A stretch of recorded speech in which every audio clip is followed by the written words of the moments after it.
জীবনটা অনেক কঠিন, আর এই কঠিন জীবনের মধ্যে আমাদের দিনগুলো পার করতে হচ্ছে। এখন আমি বর্তমানে এয়ারপোর্টে আছি, আর আমি চলে যাচ্ছি ইটালিতে। 3 দিনের ছুটি নিয়ে ইটালি যাচ্ছি ইউকে থেকে। যদিও আমার শরীরটা কিছুদিন ধরে ভালো যাচ্ছে না, তাই ভিডিও ঠিকমতো আপলোড দিতে পারছি না।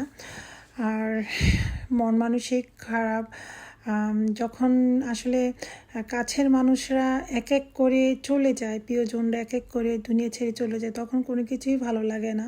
তারপরও কথায় আছে না, জীবন তো থেমে থাকে না। জীবনের যতদিন আমরা যারা বেঁচে আছি, আমাদের জীবন তো আমাদের মতো করে চলতে হবে। কাজকর্ম মানে সব কিছুই আমাদেরই করতে হবে। কোনো কিছু থেমে থাকা যাবে না, সব কিছুই করতে হবে। তারপরও প্রিয়জনদের জন্য, জনদের জন্য অনেক কষ্ট হয় যখনই মনে পড়ে। আর এই তো আমি এয়ারপোর্টে চলে আসলাম 3 দিনের ছুটিতে। আমি 3 দিন ছুটি নিয়ে আর কি আমি ইটালি যাচ্ছি, কারণ আমার কিছু যেটা আছে, মানে যেহেতু আমি ওইখানে ট্রিটমেন্ট করি, এখানে আমি করি না। মানে ইউকেতে আমি ট্রিটমেন্টটা তেমন করি না। যদি হালকা মানে জ্বর ঠান্ডা সামথিং কিছু একটা মানে ছোটোখাটো প্রবলেম হয়, তখন আমি ইউকে ডক্টর দেখাই জিপিতে যেয়ে। আর নয়তো আদার্স আমি ইটালিতে মানে বড় ধরনের কোনো প্রবলেম হলে ওখানে আমি চিকিৎসা করি আর কি। হাতে একদম সময় নাই, তো এই জন্য আমি অল্প সময়ের মধ্যে যাচ্ছি। তো আমি সব সময় পিজা সিটিতে আমি কাটি, বাট উইন্টারের সময় মিলান বা রোমে হয়ে যাই। পিজা সিটিতে আমাদের সার্ভিসটা থাকে না আর কি। যেহেতু আমি রায়ানে যাই, রায়ানে আই থিঙ্ক মেবি মার্চে লাস্ট উইক থেকে আর কি থাকে, মানে অ্যাভেলেবেল থাকে আর কি। তো যাই হোক, আমি আবার রোম সিটিতে কাটা হয়েছে, কারণ আমার ফ্রেন্ড অনেক করে বলছে ওর সাথে দেখা করার জন্য। কিছুদিন হলো ওর সাথে, মানে কিছুদিন না, অনেক দিনই হয়েছে ওর সাথে দেখা হয় না। ওর সাথে মাঝখানে একটু রাগ অভিমানটা চলেছিল, কথাও হয়নি ঠিক মতো। তো ওরও মন টন খারাপ ছিল, ও অসুস্থ আর আমিও যেহেতু অসুস্থ। তো যেহেতু রোম সিটিতে যাব, তো বললো ওর সাথে যেন অবশ্যই দেখা করে যাই। আর ওর রাগ অভিমানটা ভাঙ্গায় যে আসলে কাছে না থাকলে, কাছে না দেখা দিলে কোনো কিছুই হয় না। আসলে ও ভাবে যে আমি ইউকে আসার পর চেঞ্জ হয়ে গেছে, আসলে আমি চেঞ্জ হই না। আমার কিছু বেস্ট ফ্রেন্ড আছে, এর মধ্যে একজন আছে রোম সিটি থাকে, নিশা।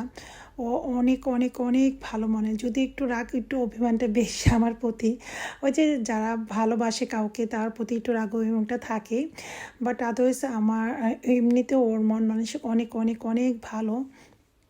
আর ইটালিতে আসার পর আমি এরকম একটা বেস্ট ফ্রেন্ড পেয়েছি, আমি অনেক লাকি, যেটা সত্যি কথা। আর আর ভালোবাসার মানুষের প্রতি অধিকার, রাগ অভিমানটা একটু থাকবে, এটা নর্মাল, এটা আমি বুঝতে পারি। তো যাই হোক, আমি চেষ্টা করি আর কি সবসময় রাগ অভিমান মানে ওদের ভাঙিয়ে আমি ওদের সাথে সম্পর্কটা মানে আজীবন যদি রাখা যায়, ওইভাবেই চেষ্টা করি রাখার জন্য আর কি। আর আমি কিন্তু একা যাচ্ছি, অর্ণবকে নিয়ে যাচ্ছি না।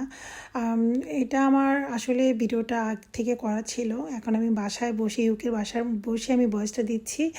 আর আমি স্যাটারডেও কাজ করে আসছি, সানডে রাত্রেবেলা আমার ফ্লাইট ছিল। তো রাত্রেবেলা আমার সিটিতে যেতে যেতে, মানে আমার সিটি, রোম সিটি থেকে আমার সিটিতে লাস ভেগাসে যেতে 4-5 ঘন্টা লেগে যায়। তো রাত্রে ট্রেন, সারা রাত্রে ট্রেনে থাকতে হবে। তো এই জন্য আমার ফ্রেন্ড বললো, না সমস্যা না, আমি যে রিসিভ করে নিয়ে আসবো, আমার এখানে তুই থাকবি, দেন তারপর দিন তোর সিটিতে চলে যাবে। তা আমি বললাম আচ্ছা ঠিক আছে। আর কি করার, ফ্রেন্ডের ভালোবাসা এত আছে, তো না যে পারলাম না ফ্রেন্ডের কাছে। কেউ যদি ভালোবেসে আপন করে নেয়, তাকে ওইটাই মন থেকে অ্যাকসেপ্ট করতে হয়। আমার ফ্রেন্ডের সাথে আমার অন্যরকম একটা বন্ডিং। তো যাই হোক, একা একা যাচ্ছি। আর আমার ফ্রেন্ড তো বলছে ওর হাজব্যান্ডের যেহেতু গাড়ি আছে, ওরা চলে আসবে টাইম মতো এয়ারপোর্টে। তো এয়ারপোর্টে ওরা থাকবে, আমি নামার পরে ওদের সাথে চলে যাব আর কি ওদের বাসায়। ওই দিন থাকবো আমার ফ্রেন্ডের কাছে, পরের দিন ঘোরাঘুরি করে দেন আবার ও আমাকে ট্রেনে উঠে দেবে, আমি আমার সিটিতে চলে যাবো, কারণ তারপরের দিন আবার আমার হসপিটাল অ্যাপয়েন্টমেন্ট। তো যাই হোক, যদিও খারাপ লাগতেছে, একা একা ট্রাভেল করা চারটাখানি কথা না, বিশেষ করে একটা মেয়ে মানুষের জন্য অনেক অনেক বোরিং লাগে। এদিক দিয়ে ছেলেকে রেখে যাচ্ছি, মন খারাপ, অনেক মন খারাপ ছিল। এদিক দিয়ে আমার নিজেরও শরীরটা ভালো না, দেশের আপনজনরা এক এক করে চলে যাচ্ছে পৃথিবী ছেড়ে, পৃথিবীর মায়া ছেড়ে, মানে ভালো লাগতেছিল না কোনো কিছুই। সব কিছু মিলে তারপরও কিছু করার নাই, তারপরও আমাদের জীবনযাত্রা শুরু করতে হয় সকাল থেকে রাত পর্যন্ত, যখন যেটা যেখানে করা দরকার, এই আর কি। তো আমি একটু আগ থেকে চলে আসলাম, কারণ আমি সব সময় না, আমি চেষ্টা করি 1 ঘন্টা হাতে রেখে, দরকার 1 ঘন্টা আমি বসে থাকবো এয়ারপোর্টে। আমি মানে তাড়াহুড়া করে কখনোই কোনো জায়গায় যাই না, দূরের রাস্তাগুলো আমি একটু মানে চেষ্টা করি একটু আগ থেকে যাওয়ার জন্য। তো আমার আলহামদুলিল্লাহ সব চেক টেকিং হওয়ার পরে আমি বিমানে উঠে বসে পড়লাম। আর দেখেন রাত্রির ভিউটা এত সুন্দর, মানে কী বলবো, উপর থেকে মানে নিচে ভিউগুলি দেখেন কতটা সুন্দর দেখা যাচ্ছে। তো মোটামুটি যাওয়ার সময় জার্নিটা ভালো ছিল, বাট আমার শরীরটা ভালো ছিল না।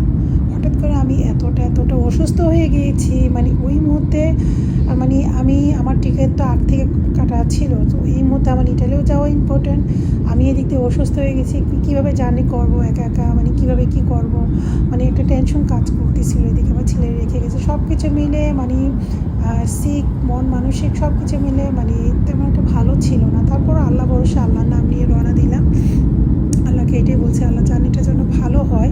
অনেকে বলে আমি একা আমি যে ট্রাভেল করি এক দেশে থেকে আরেক দেশে যে আমাকে কষ্ট হয় না, অবশ্যই কষ্ট হয়, কেন কষ্ট হবে না। দেখেন আমি স্যাটারডেও কাজ করে আসছি, আর সানডে আমি সকালবেলা উঠে বাচ্চার জন্য রান্নাবান্না করে সব বাসায় গুছিয়ে দিয়ে দেন আমি রেডি হয়ে আবার দুপুরের মধ্যে বেরোয় পড়ছি। আমার বিকালে সন্ধ্যার দিকে ফ্লাইট ছিল আর কি। তো যাই হোক, যেতে যেতে তো রাত্রে ল্যান্ড করলো আর কি ইটালিতে। তো একটা মেয়ে মানুষের জন্য কাজ করা, বাচ্চাকে দেখা, বাসা গুছানো, বাইরে জব, সব কিছু মিলে, বা তারপর আবার এক দেশে থেকে আরেক দেশে ট্রাভেল করা, 4 টাকা নিয়ে কথা না, এর মধ্যে তো আমার শরীর মন মানসিক কোনো কিছু ভালো ছিল না। তারপর ওই যে মনের জোর, আল্লাহ ভরসা। আবার সবসময় আমি একটা চিন্তা করি, আল্লাহ যখন যেটা করে ভালোর জন্য করে, আর আল্লাহ তো উপরে আছে, আল্লাহ ভরসা নিয়ে আমি সব কিছু মানে করার মনের একটা জোর পাই আর কি। তো যাই হোক, রাত্রে ভিউটা দেখাচ্ছি বিমান থেকে বসে বসে, কতটা সুন্দর।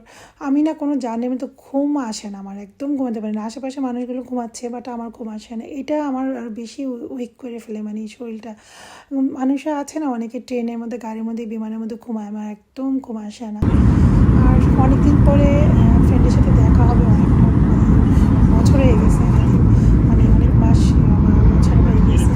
তো মনের ভিতরে একটু আনন্দও কাজ করতেছে, ও আমার জন্য কত আশা করি, ভাইয়াকে নিয়ে, বাচ্চাকে নিয়ে এয়ারপোর্টে এসে বসে আছে, এতদিন পরে ওর সাথে দেখা হবে। ও আমাকে অনেক লাভ করে, আর আমিও ওকে অনেক লাভ করি।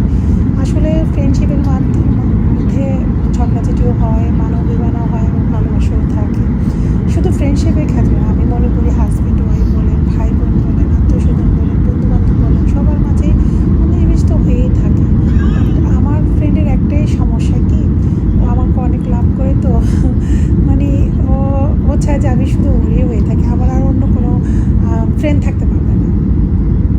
মানে হয়তো বা এরকম করে, বাট আসলে আমি যেই স্থানটা ওকে দিয়েছি, এই স্থানটা তো আমি অন্য কাউকে দিব না, যদি আমার আরও 10টা ফ্রেন্ড থাকে।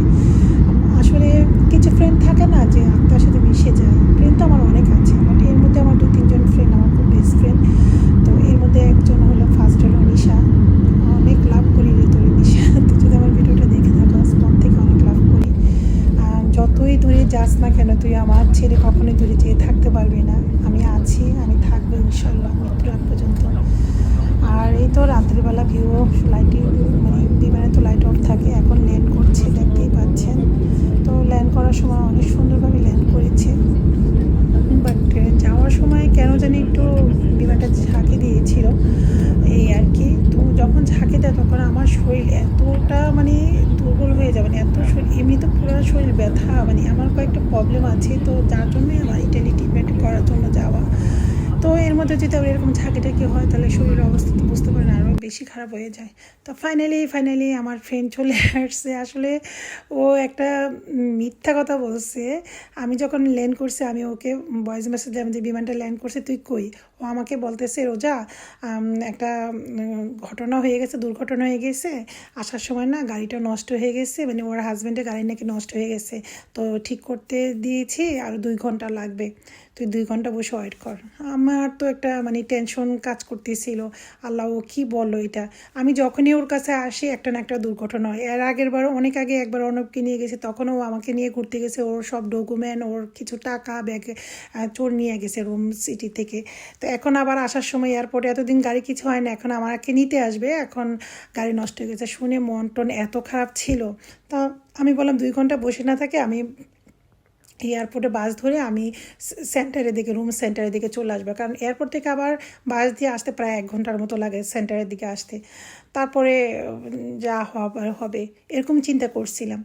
আমি তো বললাম যে ঠিক আছে আমি বেরোয় তোরে ফোন দিচ্ছি। ওমা, আমি যখন বেরোই দেখি সারপ্রাইজ ও আমার জন্য ওয়েট করতেছে। মানে ও একটা জাস্ট ফান করছে আমার সাথে। গাড়ি নষ্ট হয়নি, আল্লাহর রহমতে কোনো সমস্যা হয় না, ওরা ঠিকঠাক মতো আমার আগে যে পৌঁছে গেছে। ইভেন আমার ফ্রেন্ড তো আমাকে দেখে জ্বরে ধরছে। ওই মুহূর্তে আমি আসলে ভিডিওটা করি না, আমি তো জানতাম না যে ও ওইখানে আছে। আর এটা হলো ওর সিটি, দেখেন কতটা সুন্দর।